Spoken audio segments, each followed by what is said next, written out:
if you look at these two photos side by side, one of them is valued at, well, nothing, right? The other one is an image that was sold for millions of dollars. And if I asked you what the difference between them was, you'd likely fall into one of two groups. One group thinks that the multi-million-dollar image is so expensive because the photo was perfectly taken with no noise and perfect sharpness. And the other group think that expensive art is a complete scam, likely a money laundering scheme, and just a load of codswallop. Now, the reality is that neither of these perspectives are correct, and the truth is actually far more interesting, and I'm going to explain why that is in this video. Okay, so I want you to think back to the last time you snapped a quick photo of your kid, your partner, or maybe the view outside of your kitchen window. That is a snapshot. It's personal to you, it's meaningful to you, but to anyone else, it's just another picture, right? Snapshots freeze time and create memories, but they are rarely interesting enough to other people to make other people stop, stare, and admire them. Art, on the other hand, well, it has weight, it pulls people in, it makes people feel something, even when they've got no connection to the subject of the photo or the events leading up to it. For example, this photo with the kind of smart-ass name of Untitled #93 is a self-portrait by Cindy Sherman that sold for this is kind of eye-watering, right, $3.8 million. Now, when I look at this image, right, I view it as the photographer, because it's a self-portrait, the photographer pulling up the covers to cover a body as a bright light appears, as a door opens unexpectedly in her bedroom. It is weird. This photo makes me feel slightly uncomfortable, and so it's done its job. And from a fine art perspective, the Mona Lisa is another perfect case study. At first glance, it's not actually all that interesting. There's no gold crown, dramatic battles going on, angels swooping down from the sky, yet it's the most studied portrait in the world. Why? Because Leonardo stripped away distractions, no jewelry, no flashy clothes, and he forced our attention to the Mona Lisa's face. He made it impossible not to look at her eyes, the subtle smile, the quiet presence that is there as well. And admittedly, there's also a lot of technical things going on here as well, subtle technical things like the horizon on the right-hand side of the painting being completely different to the horizon on the left-hand side of the painting, which sucks the viewer's eyes into the subject's eyes. And photography works exactly the same way. You can capture a technically flawless shot. It's well exposed, it's sharp, it's got correct white balance, we tick all the boxes, but if it's crowded and there's full of details that don't matter, it's just another snapshot and it has no value. Art tends to come alive when everything that's unnecessary is stripped away, typically leaving one clear center of focus or one story being told in the piece. And so if a snapshot lists facts like, here's the person, here's the place, here's the thing, then art tells you why it matters. It tells you the story behind the scene that is pictured in front of the viewer. So when people scroll past what you think is a perfect photo without pausing on Instagram, on social media, well, it's not because your camera settings were wrong. It's because the picture feels like a memory instead of an experience. It's a capture of a random generic moment in time, most likely. And that raises a real question. If both snapshots and art use the same tools, cameras, lenses, light, a board, some paints, a frame, whatever medium that we're using to capture the art, what exactly pushes an image from something that gets printed and hung in your home and nobody cares about it versus something that gets sold for millions of dollars? Let's take the Mona Lisa again, right? On a basic level, it's just an oil on wood painting. Poplar panel, lead undercoat, layers of glaze.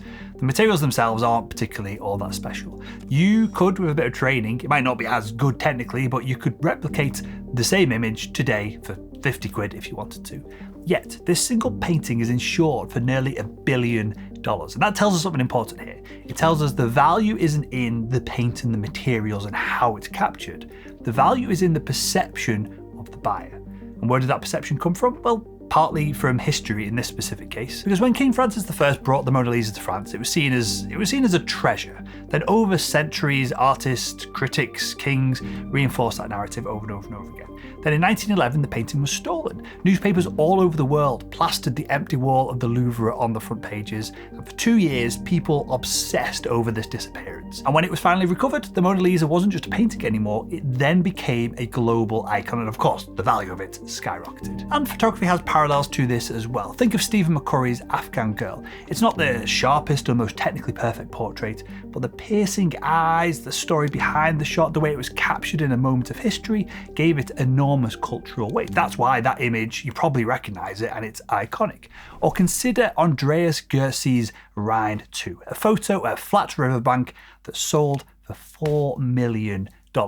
On the surface, it looks plainly simple. And honestly, for me, and I've never seen this in person, I've only ever seen it online on a computer screen, right? But honestly, it looks a bit shit. But galleries framed it as a statement about modern landscapes, and collectors have assigned a huge value to it. And here is the psychological truth. People don't buy images, they buy three things: stories, scarcity, and significance. A photo's worth isn't measured in megapixels or sharpness, it's measured in meaning. And well, the reality is that meaning is often fabricated by amazing marketers and art buyers as much as the image itself. Then on top of scarcity, typically most art that sells for crazy amounts of cash, there's reputation at play as well. Because if a well-known gallery exhibits your work, it suddenly now carries a weight of authority. If a well-respected art critic praises your photo, its perceived worth instantly jumps right up.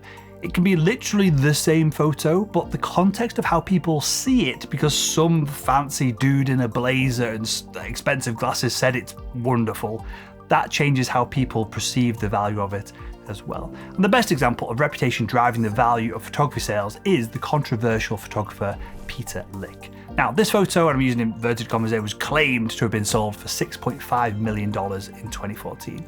Yet the sale is absolutely unverified because the buyer was anonymous. But since this image was sold, the value of Peter Lik's other photography has shot up as well, which shows the power of reputation to increase prices and the perceived value of art. And the final piece of the puzzle here is emotion.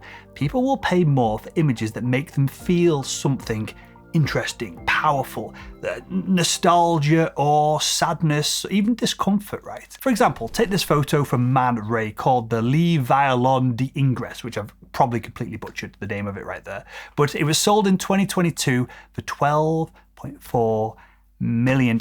And this photograph features a striking juxtaposition as it blends human form with a musical instrument, or that's what an art critic would say, right? And the art world have assigned a tremendous value to this photo because for some reason, it gives a bunch of people a ton of feeling. And this is where the gear myth in landscape photography and photography in general just completely falls apart. A flawless image of a mountain doesn't guarantee that it's going to get attention if it's even just somewhat, it can be beautiful, but even if it's just somewhat generic. Meanwhile, a slightly grainy photo of a child during wartime can truly shake the world. And that's not a failure of technology, it's just proof that humans value meaning over perfection. So if you're wondering why your work doesn't sell or doesn't get likes on social media, it's not necessarily because you lack the technical skill to take a photo, it's probably because the story behind your photo isn't particularly visible, or the context that would give it value hasn't been communicated to your audience. And here's the twist. This should not be depressing news for you if you're a photographer and you're either trying to get some likes on social media or you're trying to make some money from your photography.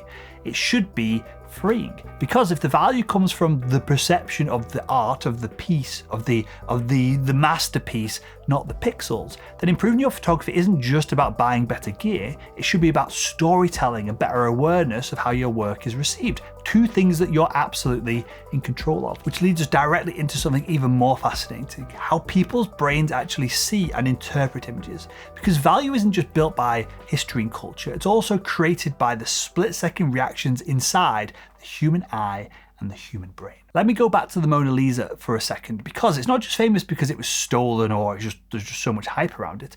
It's also famous because when people look at it, they feel something they can't fully explain. And that mystery comes down to perception and how our brains work. Let me explain. Leonardo painted her smile with a trick of vision. If you stare into her eyes, your peripheral vision interprets the shadow around her mouth as a smile. But when you look directly at her lips, the smile fades. The expression shifts depending on where you focus in the image. That makes it feel alive. And that illusion isn't about magic, it's about how the human visual system works. And photography has its own versions of this. If you think about light, right? Harsh midday sun creates a sharp, unflattering scene 9 times out of 10. The same scene in golden hour though, with its soft angles, softer transitions of light, the warmer tones and colours. Well, to most viewers' eyes, this scene now looks comfortable or nostalgic or warm. That is why the same subject can look flat at noon but breathtaking at sunset. The light literally changes how our brains process a scene. And taste is another layer to all of this as well. And taste isn't built by buying new lenses, it's built by seeing and critiquing and absorbing feedback. And the more that you can train your eyes to notice details, maybe it's clutter in the background, an imbalance in the framing, light falling awkwardly if you're doing a landscape shot, the more that your brain is going to rewire itself to catch those things before you press the shutter, and you're going to improve your photography, you're going to improve your art as you go through time. That's why feedback loops are so powerful. They shape perception, which then shapes your taste, which then shapes the art that you're creating day to day. And if you'd like to rapidly improve your taste, why not join our Facebook community? It's completely free. You jump on there, you can post your photos, you're going to get feedback from other Photography Explained viewers about your work. But you've also got the option to give your thoughts on other people's photos as well. And this back and forth of feedback is absolutely the quickest way that I know of to build your taste in photography and to improve your own art. So click the link in the description to join the Facebook group. Again, it's completely free. Jump into it today.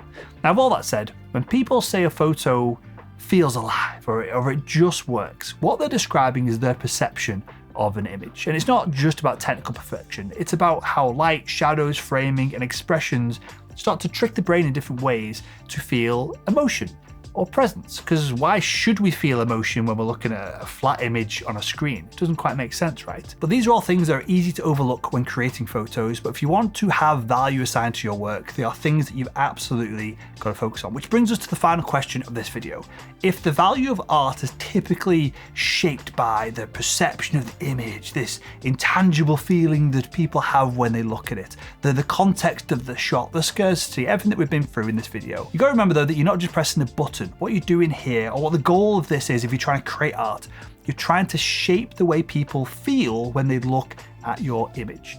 If snapshots are about memory, art is going to be about meaning. And masterpieces, well, that's work that the creator has had such a control over the perception of the viewer when they have the image that they get to dictate exactly how they think, they feel, and that perception that goes around it all as well. And if you'd like to get the practical step-by-step system that's going to help you find and capture amazing landscape compositions so that you can potentially sell them, but at the very least get tons and tons of attention on social media, like I do, get thousands of likes every time I post an image, then you should check out my landscape photography composition training. Because if you don't know how to frame up and compose an amazing landscape photo, then your image is always going to come out boring. It's always going to look unprofessional. There's never going to be anything that surrounds it. The perception of it is always going to be, oh, look, another picture of a hill, of a mountain, of a cloud.